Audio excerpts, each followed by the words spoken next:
أشهد أن لا إله إلا الله.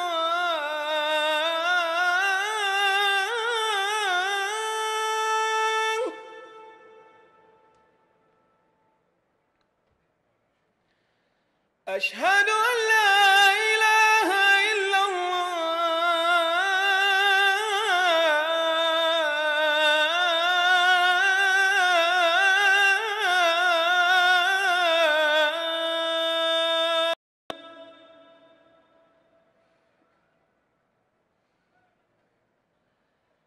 أشهد أن محمدًا رسول الله.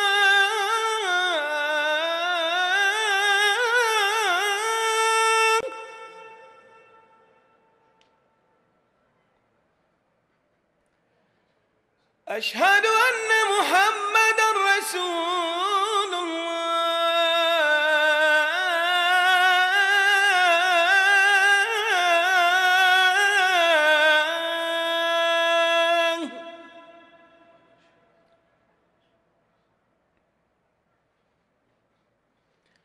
حي على الصلاة.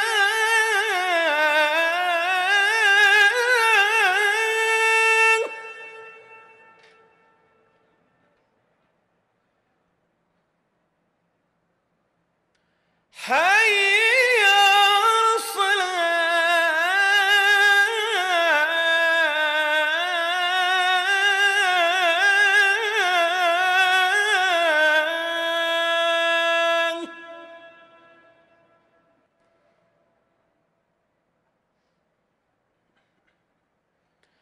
حي على الفلاح.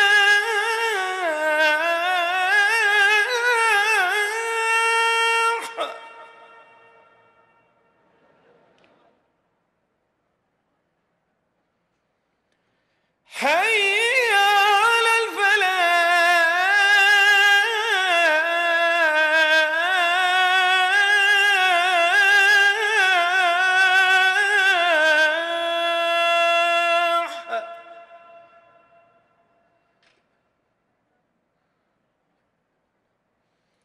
الله أكبر الله أكبر. لا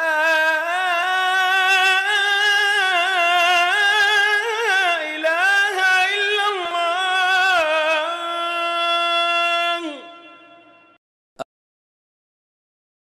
مالك يوم الدين ونشهد أن لا إله إلا الله ونشهد أن سيدنا ومولانا محمدًا عبده ورسوله أرسله إلى الناس كافة بشيرا ونذيرا.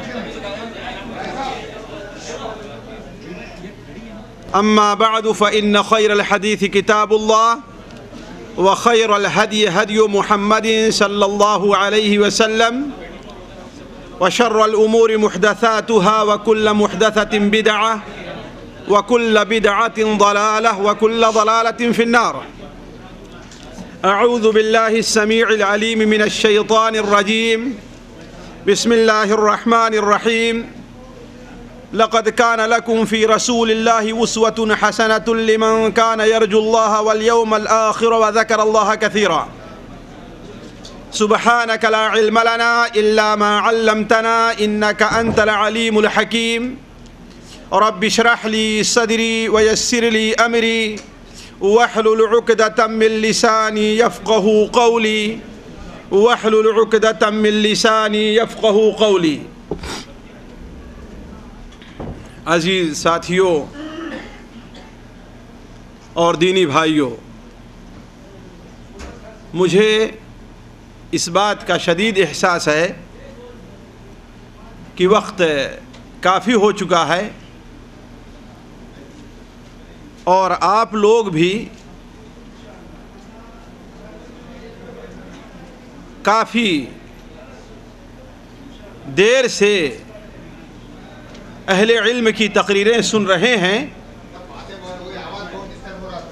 اور کافی وقت ہو گیا آپ لوگ اپنے گھروں سے نکلے ہیں، ظاہر بات انسان کی فطرت میں ہے کہ کسی ایک جگہ بیٹھے بیٹھے یا ایک قسم کی باتیں سنتے سنتے اکتا جاتا ہے، مجھے اس کا احساس ہے، لیکن اب چونکہ میں بھی دور سے آیا ہوں، بغیر کچھ سنائے مجھے بھی فرصت نہیں ملنے والی ہے،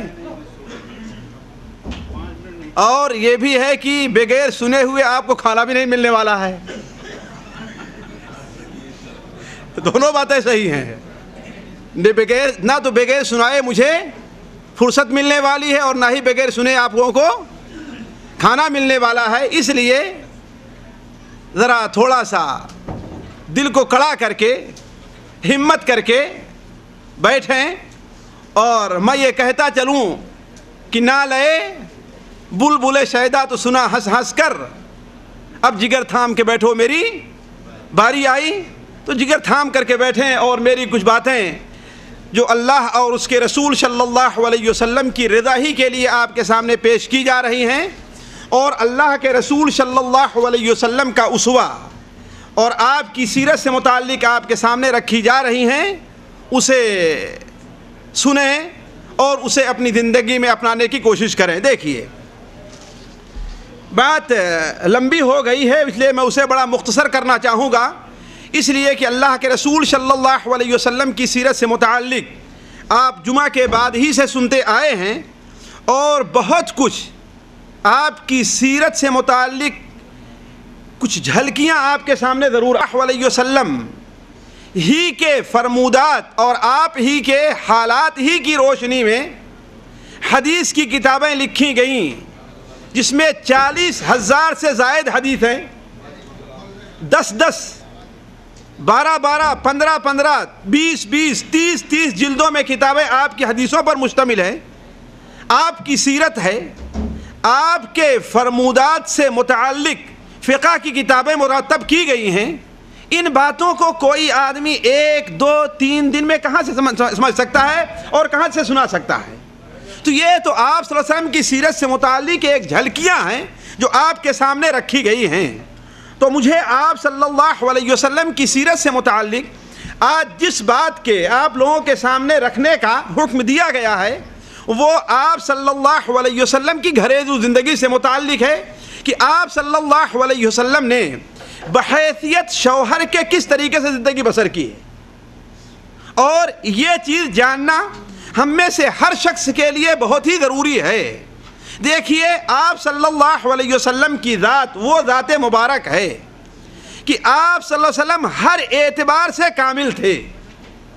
آپ سیاست کے لحاظ سے کامل، آپ اقتصاد کا بیان کرنے کے لحاظ سے کامل، آپ صلی اللہ علیہ وسلم بچوں کی پرورش کے لحاظ سے کامل، آپ صلی اللہ علیہ وسلم ساتھیوں کے ساتھ تعلق رکھنے کے لحاظ سے کامل، آپ صلی اللہ علیہ وسلم شوہر ہونے کے لحاظ سے کامل، آپ صلی اللہ علیہ وسلم ایک گھر کی نگراں کی حیثیت سے کامل۔ اگر ان تمام چیزوں کو جمع کیا جائے تو آپ صلی اللہ علیہ وسلم کی سیرت ایک بہت ہی وسیع مفہوم لے لیتی ہے۔ تو میں آپ صلی اللہ علیہ وسلم کے سامنے نبی کریم صلی اللہ علیہ وسلم کی سیرت کا ایک مختصر سا پہلو رکھنا چاہوں گا کہ آپ صلی اللہ علیہ وسلم کی زندگی بحیثیت شوہر کے کیا تھی۔ لیکن دیکھیے اگر میں اس موضوع کو تفصیل سے لے چلنا چاہوں تو بڑا لمبا ہو جائے گا، میں صرف یہ رکھنا چاہوں گا مختصر طور پر آپ کے سامنے کہ ایک شوہر، ایک شخص اپنے گھر میں باعتبار شوہر کے کس طریقے سے کامیاب ہو سکتا ہے۔ اگر وہ چیزیں اللہ کے رسول میں کامل طور پر پائی جا رہی ہیں اور یقیناً پائی جا رہی ہیں، تو اس کا مطلب ہے کہ اللہ کے رسول صلی اللہ علیہ وسلم بحیثیت شوہر کے اسی طریقے سے زندگی بسر کیے ہیں۔ مثال کے طور پر دیکھیے، میں بغیر کسی تمہید کے اصل موضوع کی طرف آ رہا ہوں تاکہ وقت زیادہ نہ جائے۔ دیکھیے آپ صلی اللہ علیہ وسلم کے فرمان کے مطابق اچھا اخلاق، حسن اخلاق انسان کا بہت بڑا جوہر ہے، اور اچھے اخلاق ہی کی بنیاد پر انسان صرف اپنے دوستوں کے نزدیک ہی نہیں بلکہ اپنے دشمنوں کے نزدیک بھی محبوب ہو جاتا ہے۔ آپ صلی اللہ علیہ وسلم نے جگہ جگہ پر اچھے اخلاق کا مظاہرہ کیا۔ نتیجہ یہ ہے کہ جس کی کچھ جھلکی ابھی آپ شیخ منیر قمر کے بیان میں سن رہے تھے کہ آپ صلی اللہ علیہ وسلم سے آپ کے دشمنوں نے بھی محبت کی، اور آپ صلی اللہ علیہ وسلم کے اس ہنر کا اور آپ کی اس خوبی کا انہوں نے اقرار کیا کہ آپ صلی اللہ علیہ وسلم کس طریقے سے اچھے اخلاق کے مالک تھے۔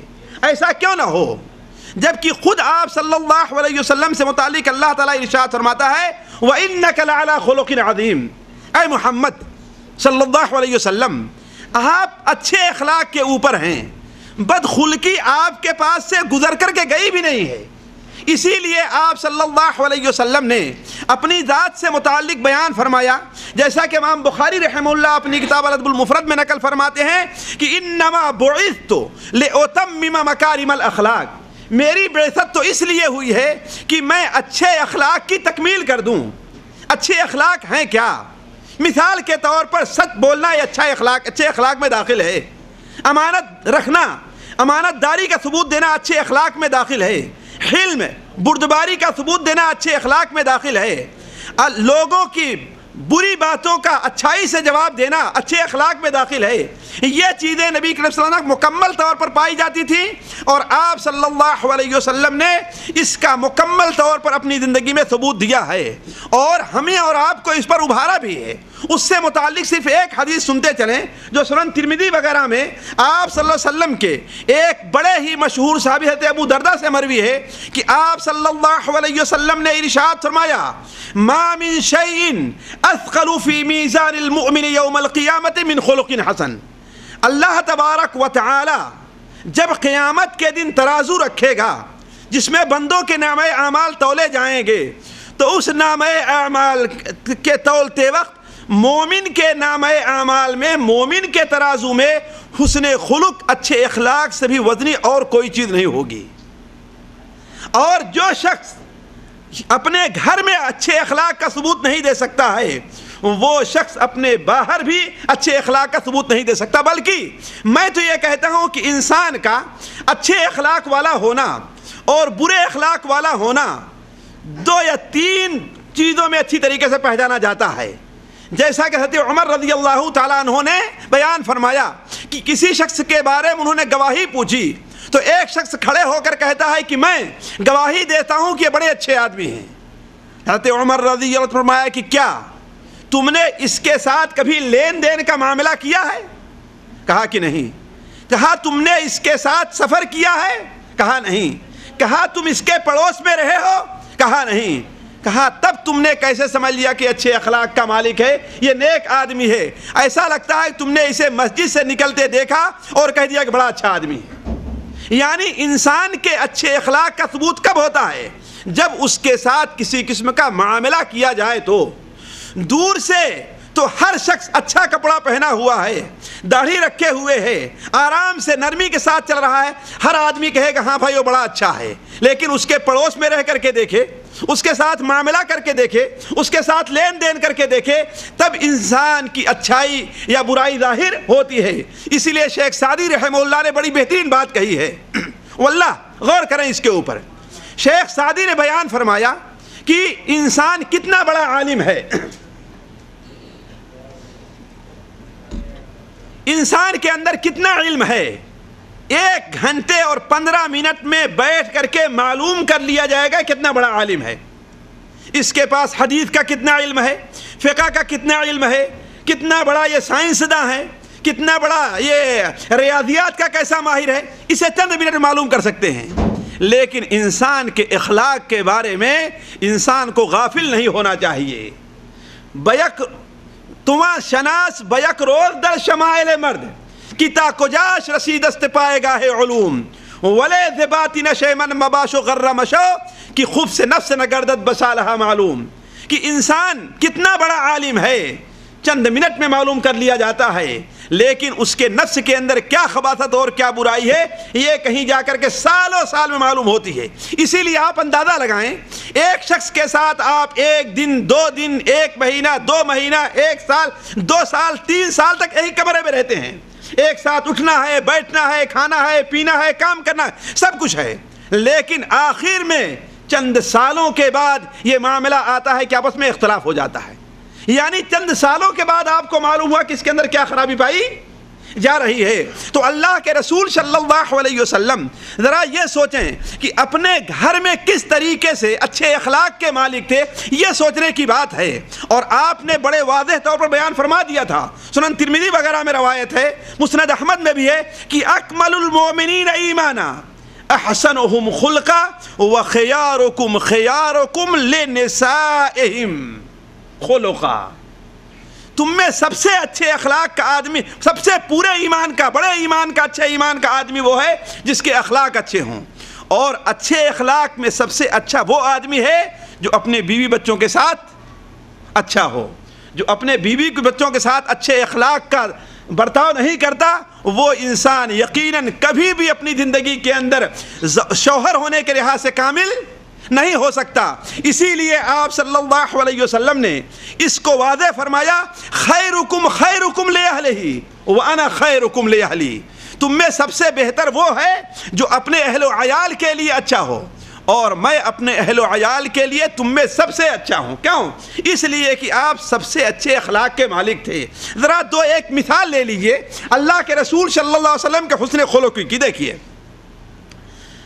برداشت کرنا، صبر کرنا، یہ اچھے اخلاق میں داخل ہے نا کہ برے اخلاق میں داخل ہے؟ اچھے اخلاق میں داخل ہے۔ اللہ کے رسول صلی اللہ علیہ وسلم بطور ایک شوہر کے کس قدر حلیم اور متحمل مزاج تھے، واللہ ہم جیسے انسان اپنی عقل میں یہ بات نہیں لے آ سکتا کہ کس قدر صبر اور تحمل سے آپ کام لیا کرتے تھے۔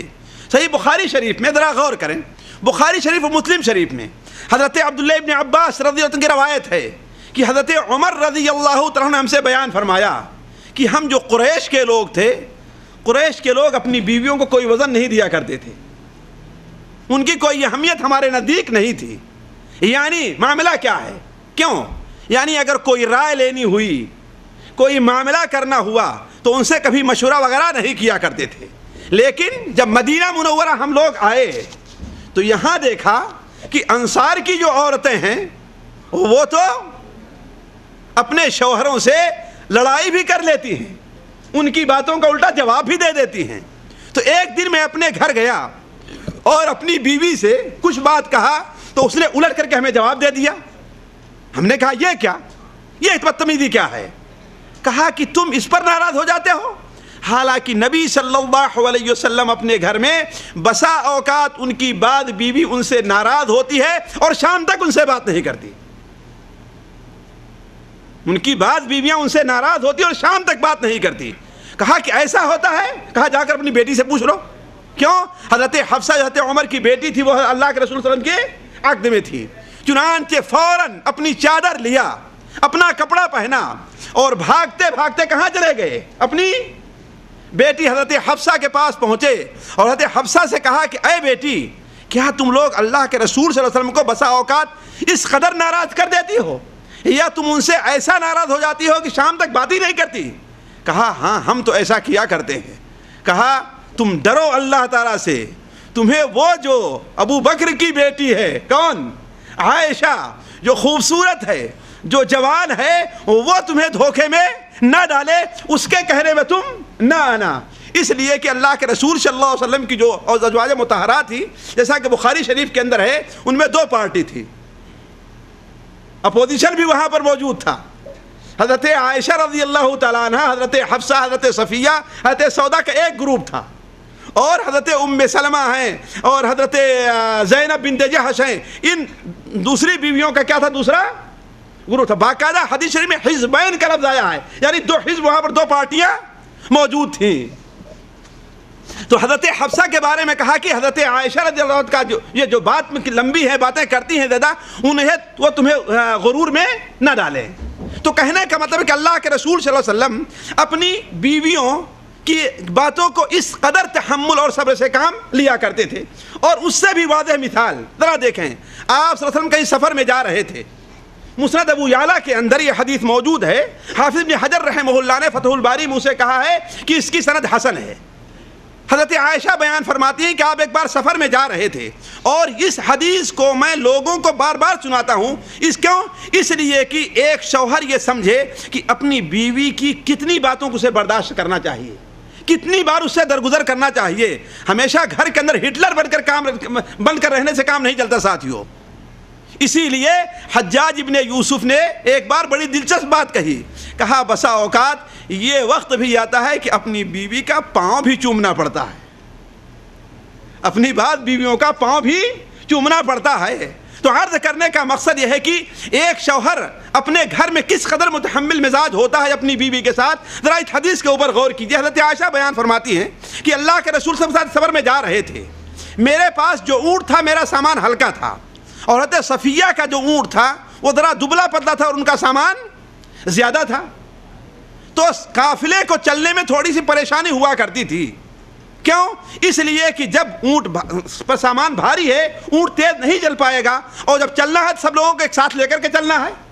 تو آپ صلی اللہ علیہ وسلم نے کہا کہ ایسا کرو, عائشہ کا سامان اٹھا کر کے حضرت صفیہ کے اونٹ پر رکھ دو, اور حضرت صفیہ کا سامان اٹھا کر حضرت عائشہ کے اونٹ پر رکھ دو, تاکہ مضبوط اونٹ کے اوپر وزنی سامان رہے اور دبلے پتلے اونٹ کے اوپر ہلکا سامان رہے اور قافلہ چلنے کے اندر آسانی ہو. حضرت عائشہ کو جب یہ خبر ملی رضی اللہ تعالی عنہ, تو سوکن کی جو غیرت ہوتی ہے وہ جاگ اٹھی. سوکن کی غیرت جاگ اٹھی اور کہا یا اللہ, اے مسلمانوں دیکھو اس یہودیہ کا حال دیکھو کہ یہ اللہ کے رسول کے اوپر اتنا غالب آ گئی ہے کہ میرا اونٹ بھی لے رہی. آپ صلی اللہ علیہ وسلم نے کہا کہ ام عبداللہ یہ کوئی بری بات نہیں ہے, ذرا دیکھیں کتنی بڑی بات کریں, لیکن پھر آپ کیا کریں؟ ام عبداللہ نام بھی نہیں لے رہے ہیں, ڈانٹ نہیں رہے, پھٹکار نہیں رہے, کتنے صبر سے کام لے رہے ہیں. کہا کہ ام عبداللہ ذرا سوچو کہ صفیہ کا جو اونٹ ہے وہ دبلا پتلا ہے اور سامان زیادہ ہے, تمہارا اونٹ ہے اچھا تندرست ہے اور سامان کم ہے. ہم نے ایسا اس لیے کیا تاکہ لوگوں کو چلنے میں آسانی نہ ہو. تو حضرت عائشہ نے کیا جواب دیا؟ کہا کہ آپ یہ بات کہہ رہے ہیں, انت تزعم انک رسول اللہ, آپ سمجھتے ہیں کہ آپ اللہ کے رسول ہیں اور یہ بات کہہ رہے ہیں. آپ صلی اللہ علیہ وسلم کے بارے میں کتنی بڑی بات کہی تھی, ذرا سوچیں. کیا کہا تھا؟ آپ سمجھتے ہیں کہ آپ اللہ کے رسول ہیں اور پھر بھی اتنی بڑی بات کر رہے ہیں. آپ نے فرمایا اے ام عبداللہ, کیا تمہیں اس بارے میں کوئی شک ہے کہ میں اللہ کا رسول ہوں؟ کوئی شک ہے کہ میں اللہ کا رسول ہوں؟ کہا پھر آپ انصاف کیوں نہیں کرتے؟ آپ انصاف کیوں نہیں کرتے؟ اتنے میں حضرت ابوبکر صدیق رضی اللہ عنہ کہیں سے آ گئے اور دیکھا کہ حضرت عائشہ جب آواز بلند کر رہی تو ایک زور کا تھپڑ رسید کر دیا انہیں, ایک زور کا تھپڑ رسید کیا. آپ نے فرمایا کہ ابوبکر یہ کیا کر رہے ہو؟ حالانکہ سوچیں اللہ کے رسول صلی اللہ علیہ وسلم حضرت عائشہ کے کسی حد تک محتاج تھے؟ بالکل محتاج نہیں تھے. آپ کو عائشہ جیسی ایک نہیں دو نہیں ہزاروں بیویاں مل سکتی تھیں, لیکن آپ صلی اللہ علیہ وسلم ہمیں اور آپ کو سبق دینا چاہتے تھے کہ اپنی بیوی کی باتوں کو, اس کی گرمی کو, اس کی نرمی کو کس طریقے سے برداشت کیا جاتا ہے. آپ نے کہا ابو بکر تم یہ کیا کر رہے ہو؟ کہا اے اللہ کے رسول آپ دیکھ نہیں رہے ہیں کہ آپ کو کیا جواب دے رہی ہے؟ کہا چھوڑ دو, اس لیے کہ انسان جب غیرت میں آتا ہے تو اسے یہ نہیں دکھائی دیتا کہ ہم اوپر بیٹھے ہیں یا کہ نیچے بیٹھے ہیں. اس لیے غیرت میں آ کر کے عائشہ نے ایسی بات کہہ دی ہے. تو عرض کرنے کا مقصد ہے کہ اللہ کے رسول صلی اللہ علیہ وسلم اس طریقے سے برداشت کیا کرتے تھے. دیکھیں اسی طریقے سے ایک شوہر کے لیے کامیابی کے لیے ضروری ہے کہ گھر والوں کی ضروریات کا بڑا اہم خیال رکھے, اور اس میں بہت سے شوہر بالکل ناکام رہا کرتے ہیں. وہ یہ سمجھتے ہیں کہ میرا کام پیسہ لا کر کے دے دینا ہے بس. گھر میں کیا چیزیں ہیں, حتیٰ کہ بعض شوہروں کو ہم نے دیکھا ہے کہ بچہ روتا رہے گا, بیوی روٹی پکا رہی ہے لیکن بچے کو ہاتھ نہیں لگائیں گے, جبکہ ہمارے نبی صلی اللہ علیہ وسلم کا طریقہ یہ نہیں رہا ہے. آپ صلی اللہ علیہ وسلم کا طریقہ, آپ صلی اللہ علیہ وسلم کا طریقہ کیا رہا ہے؟ صحیح بخاری شریف میں حضرت عائشہ رضی اللہ تعالیٰ عنہ سے مروی ہے کہ آپ صلی اللہ علیہ وسلم سے متعلق حضرت اسود نے پوچھا کہ اے مائی عائشہ, اللہ کے رسول صلی اللہ علیہ وسلم گھر میں کیا کیا کرتے تھے؟ تو آپ نے فرمایا کہ آپ جب گھر میں رہا کرتے تھے تو فی خدمت اہلہ, اپنے گھر والوں کی خدمت کیا کرتے تھے. وہ کیسے؟ کبھی کبھی بکری کو دہ لیا کرتے تھے. ذرا سوچیں, آپ نبوت کے, آپ ریاست کے کس اعلیٰ مقام پر فائز ہیں, لیکن اپنے ہاتھ سے بکری دہ رہے ہیں. ذرا سوچیں, ہم میں سے اگر کوئی شخص ہے اگر کسی کا بچہ ٹٹی کر دے اور پوٹی کر دے اسے دھولنے جائے گا؟ نہیں جائے گا دھونے کے لیے، رو رہا ہے لیکن ایسا نہیں کرے گا۔ لیکن آپ صلی اللہ علیہ وسلم ایسا نہیں کیا، گھر والوں کی خدمت کیا کرتے تھے، بکری کو دودھ لیا کرتے تھے۔ بلکہ امام ترمذی رحمہ اللہ یہی روایت شمائل ترمذی کے اندر نقل کرتے ہیں تو وہ بیان فرماتے ہیں کہ حضرت عائشہ نے بیان فرمایا کان بشرا من البشر، اللہ کے رسول صلی اللہ علیہ وسلم بھی عام انسانی طریقے سے ایک انسان تھے، آپ نور نہیں تھے، کیا تھے؟ بشرا من البشر۔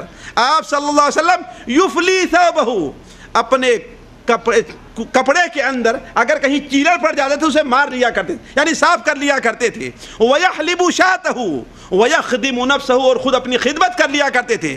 حتیٰ کہ بعض روایات میں اپنے کپڑے کو سل لیا کرتے تھے، بعض روایات میں آیا کہ اپنے جوتے کو بھی ٹانک لیا کرتے تھے۔ ذرا سوچیں ہم میں سے کوئی یہ کام کرے گا؟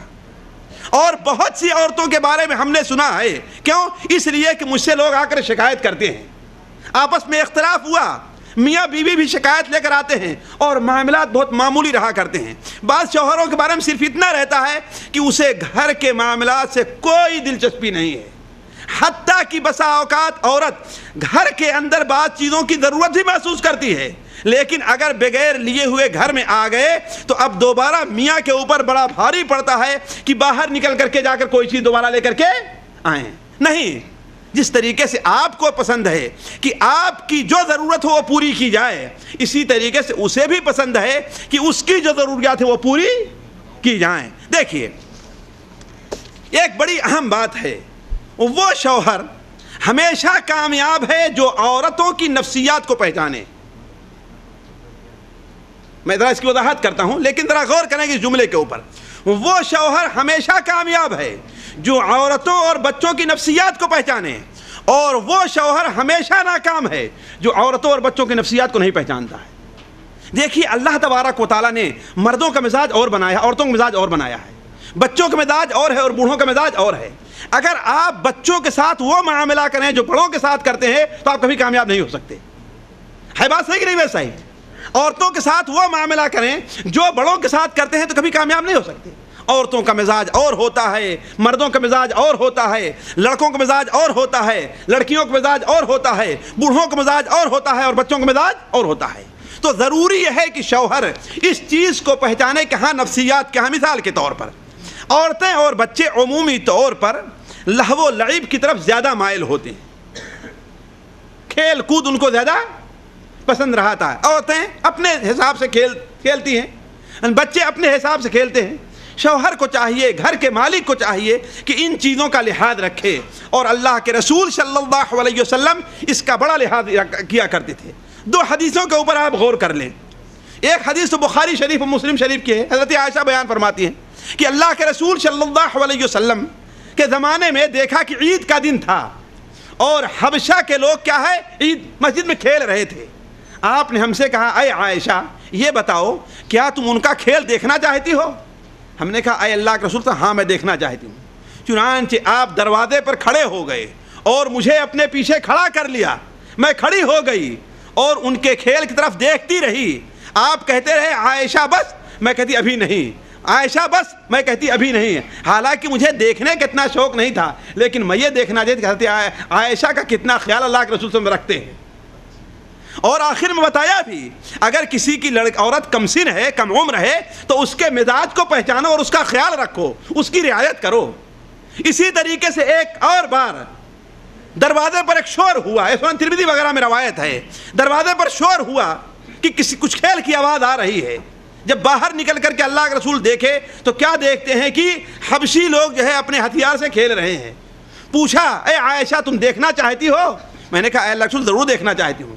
چنانچہ آپ نے ہمیں اپنے پیچھے کھڑی کر لیا، میں کھڑی ہو گئی، آپ کھڑے رہے، آپ ہمارا انتظار کرتے ہیں کب میں اگتاؤں اور چھوڑوں تاکہ آپ وہاں سے ہٹیں۔ ذرا سوچیں، یہ آپ صلی اللہ علیہ وسلم کی ذات ہے، عام لوگوں کی طریقے سے نہیں تھی۔ آپ کے سامنے دنیا بھر کے کام رہا کرتے تھے، اپنے ذاتی کام ہیں، لوگوں کے کام ہیں، ملکی کام ہیں، یتیموں اور بیواؤں کے ہیں۔ بلکہ میں تو کہتا ہوں کہ اگر میر تقی میر کا یہ شعر دنیا میں کسی شخص کے اوپر فٹا سکتا ہے تو وہ اللہ کے رسول صلی اللہ علیہ وسلم ہے۔ وہ کون؟ خنجر چلے کسی پہ تڑپتے ہیں ہم، امیر سارے جہاں کا درد ہمارے جگر میں ہے۔ اگر یہ بات کس کے اوپر صادق آتی ہے؟ اللہ کے رسول صلی اللہ علیہ وسلم پر۔ ذرا سوچیں آپ صلی اللہ علیہ وسلم کی وفات کتنی عمر میں ہوئی تھی؟ جی 63 سال میں. اور 63 سال سے متعلق حضرت عائشہ بیان فرماتی ہیں کہ وفات سے پہلے، صحیح مسلم شریف کی روایت ہے، وفات سے پہلے آپ کے رات کی زیادہ تر نماز بیٹھ کر کے ہوتی تھی. آپ زیادہ تر جو نماز پڑھتے تھے رات کی بیٹھ کر پڑھتے تھے. کیوں؟ اس کی وجہ بھی حضرت عائشہ نے بیان فرمائی، بعدما حطمہ الناس، جبکہ لوگوں نے آپ کو توڑ کر کے رکھ دیا. کس چیز نے؟ لوگوں کے غم نے. اس لیے کہ یتیموں کا غم آپ کے اوپر الگ ہے، جو لوگ ایمان نہیں لے آئے ان کا غم الگ ہے، جو لوگ ایمان لا چکے ان کا غم الگ ہے، اور امت کا غم جس کے لیے آپ راتوں رات رویا کرتے تھے وہ غم ایک طرف تھا. تو آپ صلی اللہ علیہ وسلم اکیلے وہ ذات ہیں جس کے بارے میں یہ کہا جا سکتا ہے کہ خنجر چلے کسی پہ تڑپتے ہیں ہم، امیر سارے جہاں کا درد ہمارے جگر میں ہے. اس کے باوجود آپ صلی اللہ علیہ وسلم نے اپنی بیوی کے اس مزاج کا کس قدر لحاظ رکھا کہ جب تک وہ خود نہیں کہہ دیتی ہے کہ ہاں میں دیکھ چکی، اللہ کے رسول سے اپنی جگہ سے ہٹتے نہیں ہیں. کہاں ہے وہ لوگ جو اپنی بیویوں، اپنی عورتوں، اپنے گھر کے لوگوں کی نفسیات کو پہچاننے کی کوشش نہیں کرتے؟ اور یہی وجہ ہے ساتھیوں، دیکھ لیجئے آج کل اخبارات میں نئی رپورٹ کے مطابق 100 شادیوں کے اندر 30 اور 40 شادیاں ناکام ہوتی اور طلاق ہو جایا کرتی. یہ تو وہ ہے جو طلاق ہو گئی، اور جو آپس میں لڑائی رہا کرتی ہے، اور جو عورتیں زندہ جلا دی جاتی ہیں، جو عورتیں قتل کر دی جاتی ہیں، جو عورتیں گھروں سے بھگا دی جاتی ہیں، وہ اور اس کے علاوہ ہیں. کیوں؟ وجہ اس کی یہی ہے کہ لوگوں نے اللہ کے رسول صلی اللہ علیہ وسلم کی سیرت ایک شوہر کی حیثیت سے کیا ہونی چاہیے اسے پہچانا نہیں ہے. آپ صلی اللہ علیہ وسلم کی جو سیرت ازواج مطہرات کے ساتھ تھی، ان کے کھیل کا ان کے مزاج کا لحاظ رکھنا یہ نہیں ہے.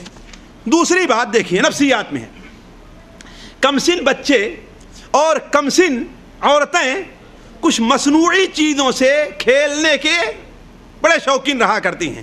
مثال کے طور پر آپ کا ایک بچہ ہے، آپ اگر اسے 10 روپے دے دیں وہ خوش نہیں ہوگا، لیکن اگر اسے 1 ریال کی گاڑی لا کر دے دیں وہ خوش ہو جائے گا. ہے بات صحیح کہ نہیں صحیح؟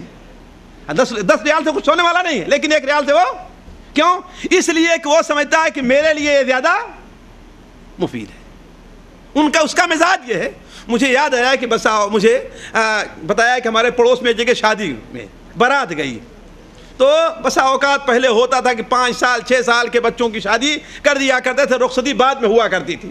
تو ایک ایسے ہی بچے کی بارات گئی اور شادی میں اسے یہ 1971-72 میں 20 روپے دینے لگے تو نوٹ تو لینے کے تیار نہیں ہوا. کتنا؟ 20 روپے آج کل ہزاروں کے مقابل میں ہوگا. لیکن ایک آدمی نے سمجھا کہ ہاں یہ کیا چاہتا ہے، چنانچہ 3-4 روپے کا وہ 8-8 4-4 آنا 10-10 پیسے نکال کر کے دے دیا. اس کے سامنے دیتا ہوا وہ خوش ہو کر کے لے لیا بچے نے. یعنی 20 روپے وہ لینے کے لیے تیار نہیں ہے، اور 2-4 روپے کے جو فٹ کر پیسے آسانی سے وہ لے رہا. کیوں؟ اس لیے کہ یہ اس کے مزاج کے زیادہ موافق ہے. تو کمسن بچے ہیں، بچے ظاہر بات ہے دیہات میں ہیں، ہل سے کھیلیں گے، ہے نا، پتوں کا ہل اور بیل بنا کر کے اس سے کھیلنا شروع کرتے ہیں. بنکر کے بچے ہیں، وہ اینٹیں سے اپنا جو ہے بنائی کے چیزیں بنا کر اس طریقے جس کے بچے بھی ہیں اسی طریقے سے کھیلا کرتے ہیں. عورتیں ہیں عام طور پر گڑیوں سے کھیلا کرتی ہیں. اللہ کے رسول صلی اللہ علیہ وسلم نے حضرت عائشہ رضی اللہ تعالی عنہا کے اس مزاج کو پہچانا اور اس پر کبھی نکیر نہیں کی، بلکہ آپ اس پر اکساتے رہے ہیں. چنانچہ حضرت عائشہ بیان فرماتی ہیں کہ میں جب 9 سال کی تھی جب اللہ کے رسول کے گھر آئی ہیں، تو 9 سال کی تھی جب میں آئی، تو میں اپنے ساتھ اپنی گڑیاں بھی لے کر کے آئی تھی اور میں کھیلا کرتی تھی. تو اور پاس پڑوس کی جو لڑکیاں میرے ساتھ کھیلتی رہتی تھیں، اللہ کے رسول جب گھر میں تشریف لے آتے تھے تو آپ کو دیکھ کر کے بھاگ جاتی تھیں. تو آپ کیا کہتے تھے؟ انہیں بلا کر کے دوبارہ میرے پاس بھیج کر کے آپ باہر نکل جایا کرتے تھے. ایک دلچسپ واقعہ پیش آیا، امام ابو داؤد رحمہ اللہ اپنی سنن کے اندر نقل فرماتے ہیں. خود حضرت عائشہ بیان فرماتی کہ اللہ کے رسول صلی اللہ علیہ وسلم غزوہ تبوک یا حنین سے واپس آ رہے تھے. غزوہ تبوک یا حنین سے واپس آ رہے تھے. گھر میں آپ داخل ہوئے تو کیا دیکھتے ہیں کہ گھر میں عام طور پر ویسے ایک جگہ بنا لیتے تھے دیوار کے اندر جس پر کوئی چیزیں رکھی جایا کرتی تھی اور اس کے اوپر پردے لٹکا دیا کرتے تھے. تو میرے گھر میں ایک طاق بنا ہوا تھا جس پر ایک پردہ لٹک رہا تھا. اچانک ہوا آئی اور پردہ اٹھ گیا تو کیا دیکھتے ہیں کہ اس کے اوپر جو ہے کچھ گڑیاں ہیں, کچھ گھوڑے ہیں, اسی کپڑے کے بنے ہوئے ہیں. آپ نے پوچھا عائشہ یہ کیا ہے؟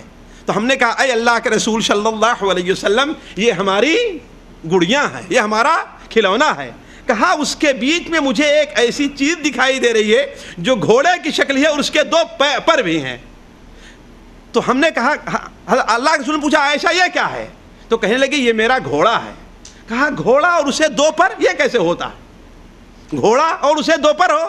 کہا آپ نے سنا نہیں ہے, کہتے سلیمان علیہ السلام کا ایک گھوڑا تھا جس کے 2 پر بھی تھے, جس کے 2 پر بھی تھے. حضرت عائشہ بیان فرماتی ہے آپ اتنا خوش ہوئے, اتنے زور سے ہنسے کہ آپ کے داڑھ کے دانت بھی دکھائی دینے لگے. تو عرض کرنے کا مقصد یہ ہے کہ کمسن بچے یا کمسن عورتوں, ان کے اس مزاج کا بھی انسان کو لحاظ رکھنا چاہیے. اور ہم جانتے ہیں کہ اس زمانے میں کھیل اور تماشے کے اور بہت سی چیزیں ہو سکتی ہیں. آپ ان کے لیے ویڈیو لے آئیے اور اس قسم کے جو گیم رہتے ہیں لا کر کے پیش کر دیجیے. یہ نہیں کہ آپ ان کے لیے ان کے بربادی کی جس طریقے سے ڈش وغیرہ ہوتے ہیں لا کر کے آپ لگائیے نہیں. ایسی چیزیں لگائیے جس سے ان کا دین اور ایمان اور عقیدہ برباد نہ ہو, البتہ ان کی تسلی کے سامان پایا جائے. دیکھیے اسی طریقے سے انسان کی ایک نفسیات یہ ہے کہ عام ایک روٹین میں رہتے رہتے وہ اکتا جاتا ہے اور اس کا مزاج ہوتا ہے کہ عام روٹین سے نکل کر کے باہر ذرا چل کر کے کچھ باہر کے حوالے ہیں. جیسے یہاں پر دیکھتے ہوں گے ہفتے بھر لوگ شہر میں رہتے ہیں اور جمعرات جمعہ کو کہاں چلے جاتے ہیں؟ جی باہر خیموں میں چلے جایا کرتے ہے کہ نہیں ہے؟ تو ایک مزاج ہے ہمارے اور آپ کے یہاں بھی مزاج ہے. جو لوگ شہروں میں کام کرتے ہیں اتوار کو اطمینان کا سانس لیتے ہیں اور اپنے باغ بغیچے کے اندر چلے جایا کرتے ہیں لوگ. تو اللہ کے رسول صلی اللہ علیہ وسلم نے اپنے گھر والوں کے اس مزاج کو بھی لحاظ رکھا ہے. چنانچہ سنن ابو داؤد کے اندر روایت ہے حضرت عائشہ رضی اللہ تعالی عنہا کی کہ آپ بیان فرماتی ہیں کہ اللہ کے رسول صلی اللہ علیہ وسلم اذا بدا خرج الى هذه الطلاع, جب آپ باہر نکلتے تھے, آپ صحرا کی زندگی میں آپ بادیہ کی طرف جاتے تھے تو یہ جو ٹیلے دکھائی دے رہے ہیں پہاڑ چھوٹے چھوٹے آپ اسی طرف جایا کرتے تھے. ذرا سوچیں آپ صلی اللہ علیہ وسلم کتنی مشغول زندگی آپ کی تھی, اس کے باوجود آپ صلی اللہ علیہ وسلم نے اپنے بیوی بچوں کے اس حق کو اور اس نفسیات کو آپ نے چھوڑا نہیں, بلکہ ان کے لیے آپ باہر نکلا کرتے تھے. اسی طریقے سے دیکھیے بچوں کے اندر اور ہر انسان کے اندر ان کی اپنی یہ فطرت رہا کرتی ہے کہ وہ اپنے ہاتھ سے اپنا حق لینا چاہتا. آپ آزما لیں, آپ کے 2 بچوں کے اندر لڑائی ہو, ایک بچے نے ایک کو مار دیا ہے, وہ بچہ رو رہا ہے اور زور سے مارا ہے, رو رہا ہے. آپ اگر اس کے بدلے اس بچے کو مارتے ہیں تو اتنا وہ خوش نہیں ہوگا چاہے زور سے مارے ہیں آپ, لیکن اس سے کہیں کہ آؤ تم مارو اس کو, تو وہ آہستہ آہستہ مارے گا لیکن بڑا خوش ہو جائے گا, ہے کہ نہیں ہے؟ تو انسان کی فطرت میں یہ چیز داخل ہے کہ وہ اپنے ہاتھ سے اپنا حق لینا چاہتا ہے, چاہے کم ہو یا زیادہ ہو. عمومی طور پر یہاں دیکھیے فطرت میں آپ کو بتاؤں, عمومی طور پر یہاں لوگ کفیلوں کی شکایت کرتے ہیں. یہ الگ مسئلہ ہے کہ کفیل ظلم کرتا ہے, یہ الگ مسئلہ ہے. لیکن زیادہ شکایت کی ایک بہت بڑی وجہ یہ بھی ہے کہ ہندوستان میں اور پاکستان میں اگر شعر سے اختلاف ہوتا اسے 4 باتیں سناتے بھی ہیں, اسے گالیاں بھی دیتے ہیں, لیکن یہاں یہ نہیں کر پاتے, یہاں مار نہیں پاتے. اس لیے یہاں زیادہ شکایتیں ہوا کرتی. کیوں؟ اس لیے کہ اپنے ہاتھ سے اور اپنی زبان سے اپنا حق نہیں لے پاتے. اللہ کے رسول صلی اللہ علیہ وسلم نے عورتوں یا بچوں کے اس مزاج کو بھی آپ نے اس نفسیات کو ہی پہچانا ہے اور اس سے آپ نے اس کو بھولے نہیں. مثال کے طور پر ذرا دیکھیے حضرت زینب بنت جحش, آپ صلی اللہ علیہ وسلم سے ان کی کیا رشتہ تھا, کوئی بتا سکتا ہے؟ زینب بنت جحش, جی جی جی آپ کی بیوی تو تھی, تو بتا ہی رہا ہوں, لیکن اور کیا رشتہ تھا خاندانی طور پر؟ جی ہاں, پھوپھی زاد بہن تھی. آپ صلی اللہ علیہ وسلم کی پھوپھی زاد بہن تھی حضرت, اس لیے انہیں فخر تھا کیا کہ میں قریش خاندان سے ہوں اور آپ کی پھوپھی زاد بہن ہوں. اس لیے اپنے مقابلے میں وہ کسی کو لے آتی نہیں تھی, اپنے مقابلے میں کسی کو لے آتی نہیں تھیں، اور حضرت عائشہ کی جو پارٹی تھی اس پارٹی کے خلاف تھی، یعنی اپوزیشن میں تھیں۔ چنانچہ ایک بار وہ گھر میں داخل ہوئیں۔ سنن نسائی کبریٰ کے اندر، سنن ابن ماجہ کے اندر یہ بات موجود ہے کہ اللہ کے رسول صلی اللہ علیہ وسلم حضرت عائشہ کے پاس موجود تھے۔ وہ گھر میں آتی ہیں اور بڑے غصے میں آتی ہیں، حضرت عائشہ بیان فرماتے بڑے غصے میں آتی ہیں اور کہتی ہیں اے اللہ کے رسول صلی اللہ علیہ وسلم، یہ ابو بکر کی بیٹی، کیا کہا؟ یہ ابو بکر کی بیٹی جب آپ کو اپنی دونوں باہوں میں لے لیتی ہے تو آپ ساری دنیا کو بھول جاتے ہیں۔ آپ کو یہ ابو بکر کی بیٹی جب اپنے دونوں باہوں میں لے لیتی ہے تو آپ ساری دنیا کو بھول جایا کرتے ہیں۔ اور یہ کہہ کر کے حضرت عائشہ سے لڑنا شروع کر دیا، حضرت عائشہ سے لڑنا شروع کر دیا رضی اللہ تعالی عنہما۔ اللہ کے رسول صلی اللہ علیہ وسلم نے کہا کہ عائشہ تم بھی اپنا بدلہ لے لو، تم بھی اپنا بدلہ لے لو۔ چنانچہ حضرت عائشہ رضی اللہ تعالیٰ عنہ بھی ان کی باتوں کا جواب دینے لگی، اور جب جواب دینے لگی تو حضرت زینب بنت جحش رضی اللہ تعالیٰ عنہ اس قدر مغلوب ہو گئیں کہ ان کے ہونٹ کے لعاب خشک ہو گئے، یعنی ان کی زبان نہیں چل رہی ہے، ان کی زبان نہیں چل رہی ہے۔ اور اللہ کے رسول صلی اللہ علیہ وسلم خوش ہوئے اور کہا کہ تمہیں معلوم نہیں ہے کہ ابو بکر کی بیٹی ہے، تمہیں معلوم نہیں کہ یہ۔ تو عرض کرنے کا مقصد یہ ہے کہ اللہ کے رسول صلی اللہ علیہ وسلم اس حق کو بھی، اگر اس میں حد سے تجاوز نہیں کرنا ہے، کوئی شرعی حق پامال نہیں ہو رہا ہے، تو آپ صلی اللہ علیہ وسلم اس سے کبھی غافل نہیں ہوئے۔ ایک اور مثال لے لیجئے، سنن نسائی کبریٰ کے اندر ہے کہ اللہ کے رسول صلی اللہ علیہ وسلم ایک بار گھر میں داخل ہوئے۔ حضرت صفیہ کے والد کا کیا نام تھا جی؟ نمبر کاٹ لوں گا بھائی، میں انعام ملا ہے تو لے لوں گا آپ سے بھی۔ میں انعام ملا ہے آپ کو؟ نہیں ملا ہے۔ حضرت صفیہ کی بیوی کا والد کا کیا نام تھا؟ حضرت زینب بنت جحش ہیں۔ باپ کا علم نہ بیٹے کو جو ازبر ہو، تو پسر لائے کہ میراث پدر کیوں کر ہو۔ صفیہ بنت حیی، اور حیی کے باپ کا کیا نام تھا؟ حیی کے باپ کا کیا نام تھا؟ حیی بن اخطب۔ یہ مدینہ منورہ یعنی یثرب کے جو یہودی تھے ان کے سرداروں میں تھے۔ ان کی بیٹی کون تھی؟ حضرت صفیہ تھیں۔ تو حضرت صفیہ رضی اللہ تعالیٰ عنہ کے گھر اللہ کے رسول پہنچے تو دیکھا وہ رو رہی ہیں۔ امام نسائی نے اسے سنن کبریٰ کے اندر نقل کیا اور حدیث صحیح ہے۔ وہ رو رہی ہیں۔ پوچھا صفیہ تم رو کیوں رہی ہو؟ کہا اے اللہ کے رسول صلی اللہ علیہ وسلم، حبسہ نے مجھے کہا تو یہودی کی بیٹی، نہیں زینب بنت جحش نے مجھ سے کہا تو یہودی کی بیٹی ہے، تو یہودی کی بیٹی ہے۔ تو کہا کہ تم سے بہتر اور کون ہوگا؟ تم نے جواب کیوں نہیں دیا اس کا؟ تم نے اس کا جواب کیوں نہیں دیا؟ تم بھی کہہ دو کہ میں نبی کی بیٹی ہوں، یعنی ان کے خاندان سے ہوں، نبی کی بھتیجی ہوں، یعنی اس نبی کا بھائی بھی نبی تھا، اور میرا شوہر بھی نبی ہے۔ تمہیں یہ کہاں ملا ہے؟ کیوں؟ حضرت صفیہ حضرت ہارون علیہ السلام کے خاندان سے تھیں۔ حضرت موسیٰ گویا آپ کے چچا ہوئے، حضرت ہارون آپ کے باپ ہوئے، اور اللہ کے رسول صلی اللہ علیہ وسلم آپ کے شوہر ہوئے۔ تو کہا تم نے جواب کیوں نہیں دے دیا؟ تو عرض کرنے کا مقصد ہے کہ اللہ کے رسول صلی اللہ علیہ وسلم عورتوں اور مردوں عورتوں کے اس نفسیات کو بھی آپ نے کبھی بھولا نہیں۔ اور ایک اور بات سنتے چلیے، انسان کی نفسیات میں ہے کہ آپ لوگ اپنے طور پر سوچ لیں کہ گھر جاتے ہیں، ذرا اسے فحش کرامی پر محمول نہ کریں گے، ذرا سوچیں، گھر جاتے ہیں تو اپنی بیوی کے ساتھ، شریک حیات کے ساتھ باتوں میں راتیں گزر جاتی ہوں گی، ہے کہ نہیں ہے؟ کچھ آپ سنا رہے ہیں اور کچھ اس کی سن رہے ہیں، ہے نا؟ مزہ آتا اگر گزری ہوئی باتوں کا افسانہ، مزہ آتا اگر گزری ہوئی باتوں کا افسانہ، کہیں سے ہم بیان کرتے کہیں سے تم بیان کرتے، ہے کہ نہیں؟ اسی میں مزہ آتا ہے۔ اور اگر انسان صرف اپنی سنانی چاہے اور دوسرے کی نہ سنے تو اس میں بات کبھی بنتی نہیں۔ جس طریقے سے آپ کو یہ بات پسند ہے کہ لوگ آپ کی بات سنیں، اس لیے لوگوں کو ہی پسند ہے کہ لوگوں کی بات بھی آپ سنیں۔ اور اللہ کے رسول صلی اللہ علیہ وسلم، اللہ یہ بڑی اہم چیز ہے، بعض لوگ اپنی بیوی کی کوئی بات سننے کے لیے تیار نہیں ہوتے۔ وہ سمجھتے ہیں کہ بیوی صرف شہوت رانی کی مشین ہے بس، اور کوئی اس سے مطلب نہیں ہے۔ اس کی کوئی بات سننے کے لیے. حالانکہ جس طریقے سے آپ اپنی تعریف کرتے ہیں، اپنے ساتھیوں کی تعریف کرتے ہیں، وہ آپ کی بیوی بھی چاہتی ہے کہ وہ خود اپنی تعریف کرے اور اپنی سہیلیوں کے بات بھی آپ سے بتائے. ہے کہ نہیں ہے؟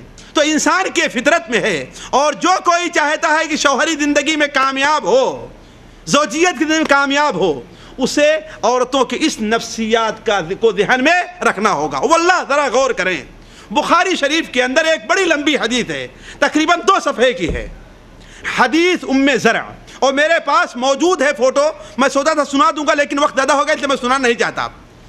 حضرت عائشہ رضی اللہ تعالی عنہا اللہ کے رسول صلی اللہ علیہ وسلم کے سامنے حدیث ام زرع بیان کرنے لگی کہ اے اللہ کے رسول صلی اللہ علیہ وسلم، زمانے جاہلیت میں 11 عورتیں اکٹھا ہوئیں اور آپس میں یہ معاہدہ کیا کہ ہر ایک اپنے شوہر کی ساری بات بتائے گی، کوئی بات چھپائے گی نہیں. اور 11 عورتیں ہر ایک اپنی باتیں بیان کرنے لگی. حضرت عائشہ نے بیان کیا اور اللہ کے رسول صلی اللہ علیہ وسلم ان کی پوری بات کو غور سے سنتے رہے. تو عرض کرنے کا مقصد ہے کہ عورت ہے، بیوی ہے آپ کی، وہ چاہتی ہے کہ آپ بھی اس کی چاہے عام بات ہو، اس کی ضرورت کی بات ہو، اس کی پریشانی کی بات ہو، جس طریقے سے آپ چاہتے ہیں کہ آپ کی بات وہ سنیں، ویسے وہ بھی چاہتی ہے کہ وہ بھی آپ بھی اس کی باتوں کو سنیں. اس چیز کو بھی ہمیشہ مد نظر رکھنا چاہیے. دیکھیے ایک چھٹی بات جس میں عمومی طور پر لوگ شوہر فیل ہوتے ہیں، نفسیاتی بات یہ ہے کہ ہر انسان اپنے خاندان، اپنے ماں باپ کے بارے میں کوئی بات سننا نہیں چاہتا. باپ چاہے جتنا برا ہے، ماں چاہے جتنی بری ہے، لیکن اگر اس کے سامنے اس کے باپ کی برائی بیان کرے گا وہ سنے گا. خصوصی طور پر عورتیں تو جانتے ہیں ان کا تعلق اپنے میکے سے زیادہ ہوتا ہے اور سسرال سے، ہے کہ نہیں؟ یہ بات فطرت میں ہے کہ نہیں ہے؟ عورتوں کا تعلق اپنے میکے سے زیادہ ہوتا ہے اور سسرال سے کم ہوتا ہے. مجھے یاد ہے کہ 1900 یہ تقریباً 76 یا 75 کی بات ہوگی. میں اعظم گڑھ سے بس کے ذریعے آ رہا تھا، وہاں سے سلطان پور اور سلطان پور سے پرتاپ گڑھ. تو بس کے اندر گانا لگا ہوا تھا، بس کے اندر گانا لگا ہوا تھا. وہ یعنی یہی تھا کہ ظاہر بات ہمارا گانا ایسا فتنہ ہے واللہ کبھی ہم نے سوچ کر کے نہیں سنا، لیکن بسا اوقات یہ تو انسان نہ بھی جائے پھر بھی سننا پڑتا ہے اسے. ہمارے یہاں بسوں میں ہے، ہر جگہ پر جو ہے سننا پڑتا ہے. تو اس میں کیا ہے، یعنی اپنا عورت مرد اپنا وہ بیان کرتے ہیں. تو عورت بیان کرتی ہے کہ کیا ہے، ہمارا باپ کیا ہے، ہماری ماں تمہاری ساس ہو تو میکے کی ہے آس، ہے نا، میکے جایا کریں گے ہم دونوں رہیں گے. اس طریقے سے ایک گانا جو ہے چل رہا تھا، ہے کہ نہیں؟ آپ لوگ اچھی طریقے سے جانتے ہوں گے، ہے کہ نہیں ہے؟ تو کہنے کا مطلب یہ ہے کہ عورتوں کا تعلق اپنے گھرانے سے کیا ہے، اچھا رہا کرتا ہے. اب اگر آپ اس کے گھر کی برائیاں ہی بیان کرنا شروع کر دیں، اس کی ماں کو گالی دینا شروع کر دیں، اس کے باپ کو برا بھلا، حالانکہ اس میں عام طور پر شوہر بہت ہی ناکام ہوا کرتے ہیں اور بسا اوقات بہت بڑی برائیوں کی جڑ یہ چیز بن جاتی ہے. حتیٰ کہ بہت سی عورتیں شکایت یہی کرتی ہیں کہ جب دیکھو تو ہمارے گھر کی برائیاں ہی بیان کرتے رہتے ہیں. حالانکہ یہ اچھی چیز نہیں ہے. اللہ کے رسول صلی اللہ علیہ وسلم اس سلسلے میں بڑی حکمت سے کام لیا کرتے تھے. چنانچہ ایک مثال میں دیتا ہوں، زیادہ نہیں. حضرت صفیہ رضی اللہ تعالی عنہا، یہ کیا تھے، ان کے باپ کیا تھے؟ یہودی تھے. اللہ کے رسول صلی اللہ علیہ وسلم نے حضرت صفیہ کے والد کو قتل کیا، اس کے بھائی کو قتل کیا، ان کے شوہر کو قتل کیا تھا. ذرا سوچیں، جنگ میں یہ تینوں مارے گئے تھے. کون کون؟ ان کے باپ بھی، ان کے بھائی بھی اور ان کے شوہر بھی. وہ خود بیان کرتی ہیں، صحیح ابن حبان وغیرہ میں ہے کہ اللہ کے رسول صلی اللہ علیہ وسلم میرے نزدیک سب سے ناپسندیدہ انسان تھے. کیوں؟ اس لیے کہ انہوں نے میرے شوہر کو مارا تھا، میرے باپ کو قتل کیا تھا اور میرے بھائی کو مارا تھا. لیکن آپ صلی اللہ علیہ وسلم برابر ہم سے معذرت کرتے رہے. ذرا سوچیں آپ کس مقام پر فائز ہیں. آپ صفیہ کے رضا مندی کے محتاج نہیں تھے. کیوں؟ جس سے اس کا رب راضی ہو جائے وہ کسی کے رضا کا محتاج ہو سکتا ہے؟ ہو سکتا ہے نہیں. لیکن نفسیات کو پہچانتے تھے کہ یہ ان کے شوہر، ان کے باپ مارے گئے ہیں، انہیں تکلیف ہوگی. آپ برابر ان سے کہتے رہے، اے صفیہ دیکھو میں تمہارے باپ کو قتل نہیں کرنا چاہتا تھا، میں تمہارے بھائی کو مارنا نہیں چاہتا تھا، لیکن دیکھو ان لوگوں نے کتنی بڑی غلطی کی کہ میرے خلاف فلاں قبیلے کو، میرے خلاف فلاں قبیلے کو اور فلاں لوگوں کو ابھار کر کے اور ولگرا کر کے لے آئے اور مجھ سے لڑائی کرنے کے لیے۔ حضرت صفیہ بیان فرماتی ہیں کہ اللہ کے رسول صلی اللہ علیہ وسلم برابر مجھ سے معذرت کرتے رہے یہاں تک کہ میرے دل سے یہ چیز ختم ہو گئی۔ حتیٰ کہ ساتھیوں اگر حضرت صفیہ کو کوئی بھی یہودیہ کہہ دیتا تھا تو آپ صلی اللہ علیہ وسلم اس پر سخت ناراض ہوا کرتے تھے۔ بلکہ مسند احمد میں ہے کہ اللہ کے رسول صلی اللہ علیہ وسلم نے حضرت زینب بنت جحش سے ایک بار صرف یہودیہ کہہ دینے پر اتنے ناراض ہوئے کہ 3 مہینے تک ان کے پاس نہیں تشریف لے گیا۔ کس کے پاس؟ حضرت زینب بنت جحش کے پاس، جبکہ آپ کی پھوپھی زاد بہن تھی، آپ کے خاندان کی تھی، لیکن چونکہ حضرت صفیہ کو یہودیہ کہہ دیا تھا، آپ نہیں چاہتے تھے کہ صفیہ کے دل میں کوئی ایسی بات ہو جو اس کا ماضی اسے یاد دلائے۔ چنانچہ حضرت عائشہ کا بیان ہے، خود حضرت صفیہ کا بھی بیان ہے، مسند احمد دونوں جگہ روایت موجود ہے کہ کسی سفر کے اندر اللہ کے رسول صلی اللہ علیہ وسلم نے حضرت زینب سے کہا کہ اے زینب ایسا کرو، تمہارے پاس 2-3 اونٹ ہیں، ایک اونٹ صفیہ کو دے دو۔ تو انہوں نے کہا کہ اس یہودیہ کو میں دوں گی اپنا اونٹ، کسی دوسرے کو دینا ہو تو میں دوں اس یہودیہ کو دوں گی۔ اللہ کے رسول صلی اللہ علیہ وسلم اس پر اس قدر ناراض ہوئے کہ آپ نے ذی الحجہ کا مہینہ، سفر کا مہینہ، محرم کا مہینہ 3 مہینے تک ان کے پاس نہیں گئے، یہاں تک کہ حضرت زینب بنت جحش بالکل مایوس ہو گئیں کہ شاید اب ہمارے پاس آپ آئیں گے نہیں، ہمیں طلاق دے دیں گے۔ تو مسند احمد کے اندر ہے کہ آپ صلی اللہ علیہ وسلم ایک دن دوپہر کو ان کے یہاں تشریف لے گئے تو انہوں نے دور سے کسی مرد کا سایہ دیکھا، کوئی ہماری طرف آ رہا ہے۔ کہا کہ آخر ہمارے ہاں کون مرد آئے گا؟ میں اس لیے واضح کر رہا ہوں کہ اللہ کے رسول کا سایہ تھا، ہمارے یہاں بہت سے لوگ کہتے ہیں کہ آپ کا سایہ نہیں تھا۔ یہ مسند احمد کی روایت ہے، علماء نے صحیح کہا ہے کہ آپ کا سایہ تھا۔ تو حضرت زینب بنت جحش کہتی ہیں کہ ہم نے کہا کہ آپ تو ہم سے ناراض ہیں، کوئی مرد ہمارے یہاں آتا نہیں، آپ کا سایہ کیسے ہمارا؟ تو تھوڑی دیر میں کیا دیکھتی ہوں کہ اللہ کے رسول تشریف لے آ رہے ہیں، اور صرف تشریف ہی نہیں لے آئے بلکہ وہ بستر جو ہم نے ہٹا دیا تھا آپ نے خود اپنے ہاتھ سے بچھایا اور مجھے بلایا۔ تو آپ صلی اللہ علیہ وسلم کہنے کا مطلب عورتوں کی نفسیات کو پہچانتے تھے۔ دیکھیے ایک چیز اور ہے ساتھیوں، شوہر کے لحاظ سے کامیاب ہونے کے لیے یہ ہے کہ خوش مزاجی بھی گھر کے اندر ضرور ہونی چاہیے۔ ہر جگہ جدیت اور ہر جگہ یعنی صرف کام نہیں دیتا، کبھی کبھار انسان کو نرم ہونا پڑتا ہے، خوش مزاجی سے کام، مذاق کرنا پڑتا ہے، ہنسانا پڑتا ہے۔ یہ نہیں کہ ہر وقت انسان عبوساً قمطریرہ اپنا بنا رہے اور ہٹلر کے طریقے سے گھر میں بالکل ایسا رہے کہ عورتیں اور بچے ایسے سمجھے کاش کے گھر سے یہ چلا جایا کرے۔ جس طریقے سے حضرت عمر رضی اللہ تعالیٰ عنہ کے پاس ایک عورت لے آئی گئی، اس نے کہا کہ اے امیر المؤمنین ایسا کیجئے کہ میں شوہر سے اپنے خلا چاہتی ہوں۔ کیا چاہتی ہوں؟ خلا چاہتی ہوں۔ حضرت عمر نے کہا تو کیا بات کر رہی ہے؟ اٹھا کر جیل میں اس کو کر دیا، اور ایسی جیل میں کیا کہ جو کوٹری اندھیری سے اندھیری اور پریشان سے پریشان کن تھی۔ اور جب 2-3 دن کے بعد نکالی گئی تو کہا کہ اے امیر المومنین سچ پوچھئے تو مجھے سکون کا ان کی نیند جو ہے انہی 2-3 دنوں کے اندر آئی ہے۔ کہا تب تو تمہیں خلا لینے کا حق حاصل ہے۔ تو انسان اگر گھر کے اندر ہمیشہ فرعون اور ہٹلر ہی بنا رہے تو اس سے کام نہیں چلتا، بلکہ گھر کے اندر کچھ مزاج کو بدلنے کے لیے، ماحول کو بدلنے کے لیے خوش مزاجی سے بھی کام لینا چاہیے۔ میں آپ کے سامنے 2-1 حدیثیں بیان کروں گا، لیکن ذرا آپ لوگ اپنے ہنستے پر کنٹرول کیے رہیں گے۔ امام حیثمی رحمہ اللہ اس حدیث کو حسن قرار دیتے ہیں۔ امام نسائی رحمہ اللہ اپنی کتاب سنن کبریٰ کے اندر اور امام ابو یعلا رحمہ اللہ اپنی مسند کے اندر نقل کرتے ہیں۔ حضرت عائشہ بیان فرماتی ہیں کہ ایک بار حضرت سودا میرے یہاں آئیں۔ حضرت سودا یہ کون سی بیوی تھی؟ حضرت خدیجہ کے بعد آپ نے سب سے پہلے کس سے شادی کی تھی؟ حضرت سودا بنت زمعہ سے۔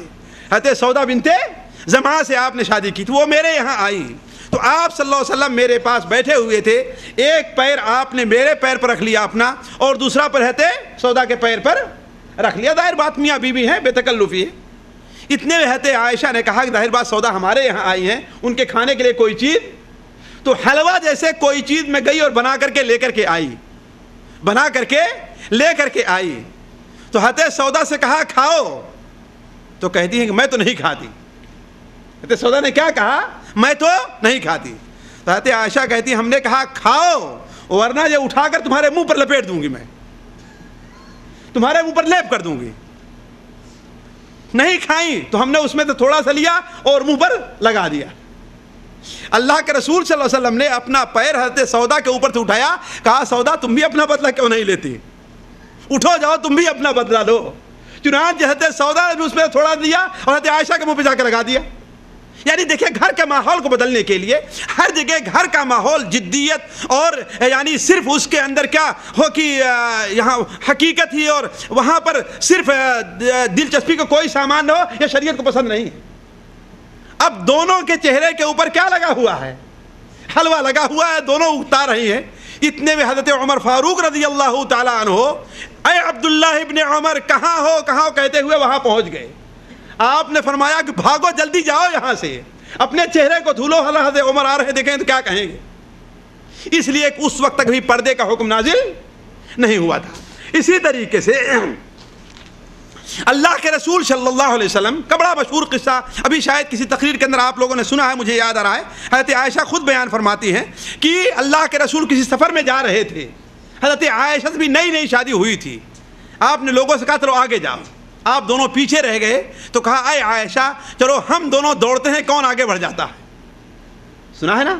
ذرا سوچیں کہ کس مقام پر اللہ کے رسول فائز ہیں، لیکن نیچے آ کر کے عورت اور بچوں کی دلجوئی کے لیے آپ کتنا معمولی سا کام آپ اس کے محتاج تھے، لیکن کیوں ایسا کیا؟ صرف بچوں کی دلجوئی کے لیے اور بیوی کی دلجوئی کے لیے۔ چنانچہ مقابلہ ہوا اور کون جیتا؟ کون جیتا شے؟ حضرت عائشہ جیتی بھائی پہلی بار۔ کون جیتا؟ حضرت عائشہ جیتی۔ کہا کہ یہ بات آئی گئی اور بھول گئی۔ پھر 4-6 سال کے بعد پھر ایک بار ہم سفر میں جا رہے تھے، مجھے وہ بات یاد نہیں تھی، لیکن اللہ کے رسول صلی اللہ علیہ وسلم وہ بات یاد رکھے ہوئے تھے۔ تو لوگوں سے کہا چلو جاؤ تم لوگ آگے بڑھو، اور پھر کہا اے عائشہ چلو ہم دونوں دوڑ لگاتے ہیں، ہم دونوں۔ حضرت عائشہ فرماتی اب میرا جسم بھاری ہو گیا تھا، اب میرا جسم بھاری ہو گیا تھا، اب ہم دونوں بھاگنے لگے تو اللہ کے رسول آگے بڑھ گئے، اللہ کے رسول آگے بڑھ گئے۔ اور اس کے بعد کہا اے عائشہ پریشان نہ ہو، تل کا بے تل کا، ایک بار تم جیتی ایک بار میں جیتا، ہے کہ نہیں ہے؟ ڈرا ہو گیا کھیل، ہے کہ نہیں ہے؟ کسی کی جیت اور ہار نہیں۔ ذرا سوچیں کہ آپ کس قدر خوش مزاجی کا لحاظ کیا کرتے تھے۔ اور اس سے بھی دلچسپ بات طبرانی کبیر کے اندر اور مسند ابو یعلا کے اندر حضرت رزینہ بیان فرماتی ہیں کہ اللہ کے رسول صلی اللہ علیہ وسلم کی بیوی حضرت سودا ایک بار حضرت عائشہ کی زیارت کے لیے گئیں اور اچھا سا خوبصورت کپڑا پہنا ہوا تھا اور آنکھوں کے اندر زعفران، جس طریقے سے آج کل میک اپ وغیرہ نہیں کرتے ہیں تو اس زمانے میں میک اپ وغیرہ زعفران وغیرہ لگا کر کے کیا کرتی تھی، سرما لگائیں اور زعفران لگائیں اور اچھے بالی پہنی اور دیکھا خوبصورت کپڑا ہے۔ اور حضرت عائشہ کے بعد حضرت حفصہ بھی موجود تھی۔ کون؟ حضرت حفصہ بھی موجود تھی۔ حضرت حفصہ نے کہا کہ دیکھو آج بڑی بن ٹھن کر کے آ رہی ہے، ابھی میں کس کے ساتھ تماشا کرتی ہوں۔ حضرت عائشہ نے کہا حفصہ اتق اللہ، اللہ کا خوف کرو۔ کہتی ہے کہ نہیں، اگر آئیں گے اللہ کے رسول صلی اللہ علیہ وسلم تو اسی کی طرف دیکھیں گے، دیکھ بڑی بڑی ٹھنی ہوئی ہے، ہماری طرف کوئی توجہ ہی نہیں کریں گے، میں اس کی زینت کو برباد کر کے چھوڑوں گی۔ چنانچہ حضرت حفصہ کہتی ہیں کم سنتی تھی۔ کہا تم دونوں کیا بات کر رہی ہو؟ کہا کہ نہیں، کانا دجال نکل گیا ہے، کانا دجال کا خروج ہو گیا ہے۔ تو کہا کہ پھر میں کیا کروں؟ جانتے ہیں عورتیں ویسے بھی ڈرپوک ہوتی ہیں، پھر میں کیا کروں؟ تو حضرت عائشہ بیان فرماتی ہیں کہ حضرت حفصہ نے اسے کہا کہ وہ جو خیمہ ہے جہاں پر کھانا پکتا ہے، جس میں مکڑیاں جالے لگائے رہتی ہیں اور وہ دھواں وغیرہ رہتا ہے، کہا اسی میں گھس کر کے جا کر کے چھپ جاؤ۔ چنانچہ بھاگتی ہوئی گئی اور جا کر کے اندر چھپ گئی۔ اتنے میں اللہ کے رسول صلی اللہ علیہ وسلم تشریف لے آئے اور ہم دونوں ہنس کر کے لوٹ پوٹ گئے ہیں اور اس قدر ہنس رہے ہیں کہ آپ صلی اللہ علیہ وسلم سے بات کرنے کی ہمارے پاس طاقت نہیں ہے، اتنا ہنس رہے ہیں۔ آپ نے پوچھا اگر وجہ کیا، ہنس کیوں رہی ہو؟ تو ان دونوں نے اشارہ کیا کہ دیکھیے وہاں پر اندر کیا ہے۔ چنانچہ جا کر کے دیکھا تو حضرت سودا وہاں پر نہیں، حضرت سودا نہیں، حضرت عائشہ اور حفصہ نے تو بات کیا تھا نا، کس کے بارے میں؟ حضرت سودا کے بارے میں۔ حضرت سودا حضرت عائشہ کی زیارت کے لیے آئی تھی اور وہاں پر حضرت حفصہ موجود تھی، تو دونوں نے طے کیا کہ اس کی زینت کو، یعنی سودا کی زینت کو کیا کر دینا ہے؟ خراب کر دینا ہے۔ تو آپ وسلم جا کر دیکھتے ہیں تو کانپتے ہوئے حضرت سودا وہاں پر چھپی ہوئی ہے۔ آپ نے پوچھا سودا یہ کیا ہے؟ کہا اے اللہ کے رسول صلی اللہ علیہ وسلم دجال نکل گیا۔ کہا اللہ کی بندی دجال نکلا تو نہیں ہے، لیکن نکلے گا تو یہاں کیا کر رہی ہے؟ تو آپ اس کو وہاں سے نکال کر کے لے آئے اور مکڑی کے جالا اور کالا کلورا جو لگا تھا آپ نے اس کو صاف کیا ہے۔ آپ اس کے اوپر اور کچھ نہیں بولے، کیوں؟ اس لیے گھر کا ماحول رہتا ہے نا، تھوڑا سا مزاج کو بدلنے کے لیے اس قسم کی چیزیں کرنا پڑتا ہے۔ لیکن ایک بات اور دیکھیے، بات لمبی بچانے کے لیے صرف ایک بات میں کر کے رخصت ہوں گا، اس لیے کہ 1 گھنٹہ ہو گیا ہے۔ دیکھیے جہاں ہو ہر چیز گوارا ہے، خوش مزاجی بھی گوارا ہے، مذاق بھی گوارا ہے، سب کچھ ہے، لیکن ساتھیوں گھر کے اندر بچوں کے ساتھ، بیوی کے ساتھ اللہ تبارک و تعالیٰ کے جو حقوق ہیں اسے بھولنا نہیں چاہیے، ہے کہ نہیں ہے؟ اللہ تعالیٰ کے حقوق جو ہیں انہیں بھولنا نہیں چاہیے۔ یہ نہیں کہ آپ پارک تو گھمانے کے لیے لے جائیں، آپ ہر سامان مہیا کر دیں، لیکن اگر نماز نہیں پڑھتی اسے نماز پڑھنے کے لیے نہ کہیں، نہیں، قطعاً یہ جائز نہیں ہے۔ اللہ تعالیٰ فرماتا ہے یا ایھا الذین آمنوا قوا انفسکم واہلیکم نارا وقودھا الناس والحجارہ، اے لوگو اپنے آپ کو اور اپنے اہل و عیال کو اس آگ سے بچاؤ جس آگ کے ایندھن کیا بننے والے ہیں؟ الناس والحجارہ، پتھر اور لوگ بنیں گے۔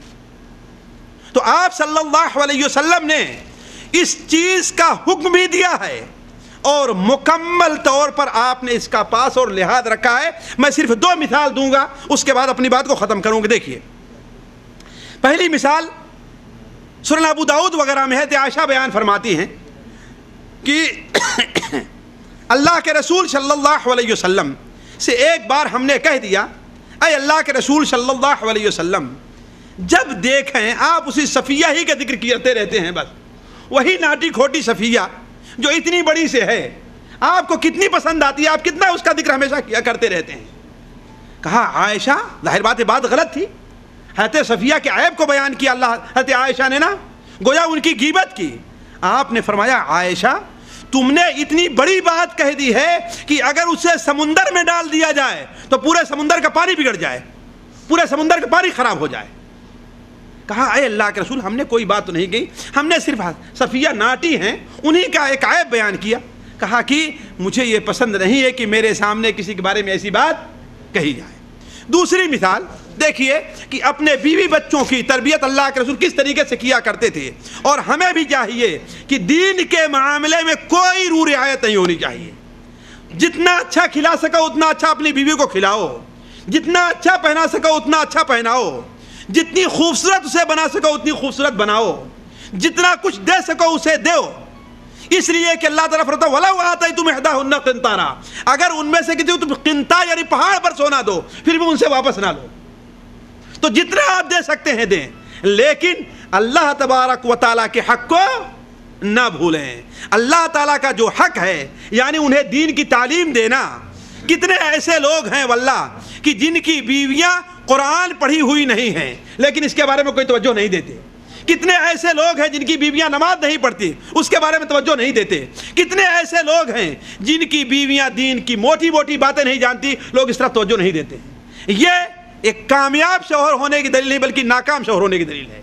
بڑا نکما ہے، نگوڑا ہے، جیسا کہ اکبر الہ آبادی نے کہا ہے نا کہ کہا وہ مر گئے اور نگوڑے رہ گئے، ٹٹو کے نگوڑے جو ہے رہ گئے ہیں، یعنی ایسے لوگوں کے بارے میں جو اپنے عورتوں کو بے پردہ لے کر گھوما کرتے ان کے بارے میں کہا ہے۔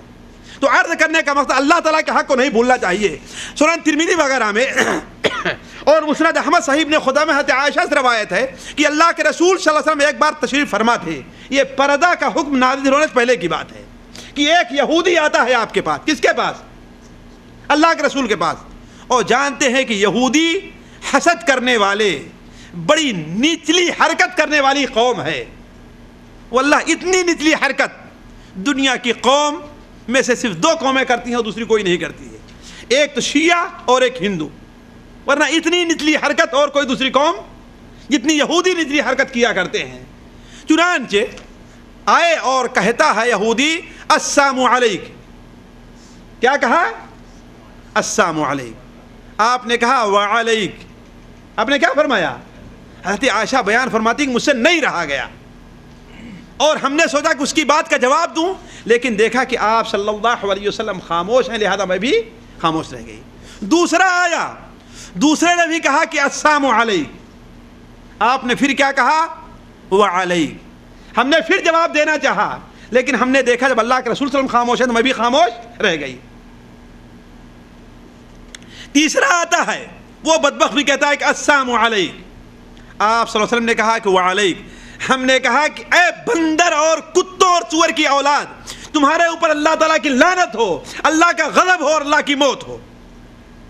اللہ کے رسول صلی اللہ علیہ وسلم نے فرمایا کہ عائشہ، ذرا دیکھیے عائشہ، اللہ تعالیٰ بدخلقی کو کبھی پسند نہیں فرماتا، اللہ تعالیٰ سختی کو کبھی پسند نہیں فرماتا ہے، اللہ تعالیٰ فحش کو اور تفحش کو کبھی نہیں پسند فرماتا ہے. ان اللہ لا يحب الفحش ولا التفحش. فحش بات کرنا اور بتکلف فحش بات کرنا اللہ تعالیٰ اس کو پسند نہیں فرماتا ہے. حضرت عائشہ فرماتی اے اللہ کے رسول، ہم نے تو کچھ نہیں کہا، اس نے ایک بات کہی اور ہم نے اس کا جواب دے دیا. لیکن آپ نے فرمایا کہ تمہیں نہیں معلوم کہ ہم نے اس کا جواب وعلیک کہہ کر کے دے دیا تھا، اس کی بد دعا تو میرے اوپر قبول نہیں لگے گی، لیکن میری بد دعا اس کے اوپر لگ جائے گی. اس کے بعد آپ صلی اللہ علیہ وسلم نے ایک بہترین بات کہی اور میں کہوں گا توجہ دیں. آپ نے کیا فرمایا؟ دیکھو یہودی جو قوم ہے وہ حسد کرنے والی ہے. یہودی جو قوم ہے وہ حسد کرنے والی ہے، اور ہمارے اوپر حسد 2 وجہ سے بہت زیادہ کرتے ہیں کہ 2 چیزیں اللہ تعالی ہم کو دی ہیں وہ ان کو نہیں ملی ہے، اس لیے وہ بہت زیادہ حسد کرتے ہیں. پہلی چیز کیا ہے کہ مجھے اللہ نے سلام دیا، السلام علیکم، ہے نا، شب بخیر، صبح بخیر، گڈ مارننگ، گڈ ایوننگ نہیں دیا ہے. کیا دیا ہے؟ السلام علیکم. اور دوسری چیز یہ ہے کہ امام کے پیچھے ہم آمین بولتے ہیں، اس لیے ہم پر حسد کرتے ہیں. تو ساتھیو امام کے پیچھے آمین بولنا اللہ کے رسول کی سنت ہے، اس پر حسد نہیں کرنا چاہیے. اس طرح کہ ہمارے بہت سے لوگ جو اپنے مسلکی اعتبار سے زور سے آمین نہیں بولتے تو دوسرے ساتھیوں پر کیا کرتے ہیں؟ وہ ان سے حسد کرتے ہیں. تو عرض کرنے کا مقصد یہ ہے کہ ساتھیو اللہ کے رسول صلی اللہ علیہ وسلم نے بحیثیت شوہر کے اس طریقے سے زندگی گزاری کہ آپ اچھے اخلاق کے مالک رہے، اس لیے ہمیں اپنے اخلاق کو اچھے بنانا چاہیے. اس طریقے سے آپ صلی اللہ علیہ وسلم صبر کو، تحمل کو اور عورتوں کی یا گھر والوں کی نفسیات کو آپ نے اچھی طریقے سے پہچانا ہے. اس لیے جس طرح سے آپ کامیاب ہوئے ہیں شوہر کی زندگی میں، دوسرا کوئی آدمی کامیاب نہیں ہوا. اگر ہم چاہتے ہیں کہ ہم بھی ویسے کامیاب ہوں تو آپ صلی اللہ علیہ وسلم کے اس اسوے اور اس نمونے کو ہمیں اپنانا پڑے گا. اللہ تبارک و تعالیٰ سے دعا ہے کہ اللہ تعالیٰ ہمیں اور آپ کو اللہ کے رسول صلی اللہ علیہ وسلم سنت پر عمل کرنے کی توفیق عطا فرمائے. اللہ تعالیٰ ہمارا اور آپ کا گھر بسائے اور ہر مسلمان کے گھر کو اجڑنے سے محفوظ رکھے. اللہ تعالیٰ ہمارا اور آپ کا یہاں پر جمع ہونا اور اکٹھا ہونا قبول کرے. یہاں جمع ہونے کی برکت سے اللہ تعالیٰ ہمارے اور آپ کے گناہوں کو معاف کرے. سبحانک اللہم و بحمدک، اشہد ان لا الہ الا انت، استغفرک و اتوب الیک.